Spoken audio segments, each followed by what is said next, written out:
World లోకల్లోనే trust, ఒక trust లేకుండా అడుగు కూడా వేయం ముందు. ఇక్కడ ఎక్కడ ముందరికి వెళ్ళిపోతామా, సరిగా పడిపోతామా అని.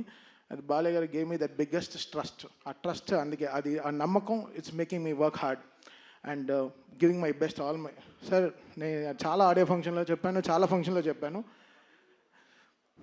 బాలయ్య గారు అంటే ఇట్ విల్ బీ 100% అంతే. స్పీకర్లు కాలిపోతే కాలిపోయి, నాకు సంబంధం లేదు, అది కాలుతాయి అంతే, దానికి ప్రిపేర్ అవ్వండి అంతే. బాలయ్య గారి సినిమా వస్తే మీరు అందరూ రెడీ అవ్వండి. అంటే ఫ్లైట్ టేక్ ఆఫ్ అవ్వాలంటే సీట్ బెల్ట్ చేసుకోమంటారు, బాలయ్య గారు నాది సినిమా వస్తే స్పీకర్లు రెడీగా పెట్టుకోండి, మేమేం చేయలేము అంతే. అది అది అది అది అది ఇది ఏదో వార్నింగ్ కాదు, సినిమాలో హై ఉంది, సినిమాలో హై ఆయన ఇస్తున్నాడు. నాకు తెలియట్లేదు, చూస్తే చేతులు కట్టు కూర్చున్నాం, కొట్రా సరిగా ఇట్స్ గివింగ్ దట్ స్పేస్. అని సినిమాలో అసలు బాబీని, నేను కొత్త బాబీని చూశాను. బాబీ ఒక లీప్. ఈ సినిమాతో బాబీ విల్ బీ, అసలు ఆల్రెడీ ఎక్కడో ఉన్నాడు, చాలా పెద్ద సక్సెస్ ఇచ్చాడు మా చిరంజీవి గారికి.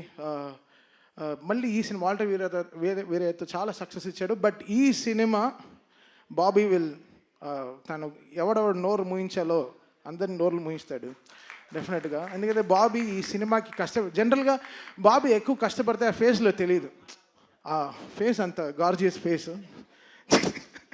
ఇప్పుడు చూస్తే పాపం రెడ్ కళ్ళతో ఏదో గ్లిసరిన్ వేసుకొని చక్కగా, ఇవన్నీ మా గొడవల వల్లే. ఆ రెడ్ కళ్ళు పొద్దున్నుంచి ఇద్దరు బీపీతో చచ్చిపోతున్నాను. నేను 2 టాబ్లెట్లు వేసుకున్నాను, తను 2 టాబ్లెట్లు వేసుకున్నాడు, ఇద్దరం కొట్టుకు చేస్తున్నాం డిటిఎస్ థియేటర్లో, క్యూబ్ అన్ని కాపీలు చూసుకుంటూ. ఎందుకైతే జనరల్గా ఒక సినిమా వస్తేనే ఎక్కువ మోసేస్తారు, బట్ 3 సినిమాలు కంటిన్యూస్గా వస్తున్నాయి back to back. So comparisons ట్విట్టర్లో, అబ్బా అసలు ఆ ట్విట్టర్ని చూస్తేనే హెడ్ఏక్ వస్తుంది, అసలు మామూలుగా లేదు. అసలు ఏ ట్వీట్ లైక్ చేయాలో, ఏది లైక్ చేయకూడదు, పైనంత పాజిటివ్గా రాసి కింద వేరే ఏదో వేస్తాడు. అసలు చూసి టైర్డ్ అయిపోతాం అసలు. అసలు చాలా టైర్డ్ అయిపోతుంది. But Daaku is a settlement for so many things. అది మళ్ళీ నాకు బాలయ్య గారికి ఉండే సక్సెస్ ఇంకో మెట్టు తీసుకెళ్ళి ఇంకో మెట్టులో వెళ్ళి ఆపుతుంది. సో దీని తర్వాత మాకు అఖండ అవుతూ ఉంది, సో ఇంకా చాలా ఉంది. But Daaku will settle so many things for us, సౌండ్గా సరే, విజువల్గా సరే, అండ్ చాలా చాలా ఛాలెంజెస్ బాబీకి. అది he made it so good. And thank you Bobby, I love you so much.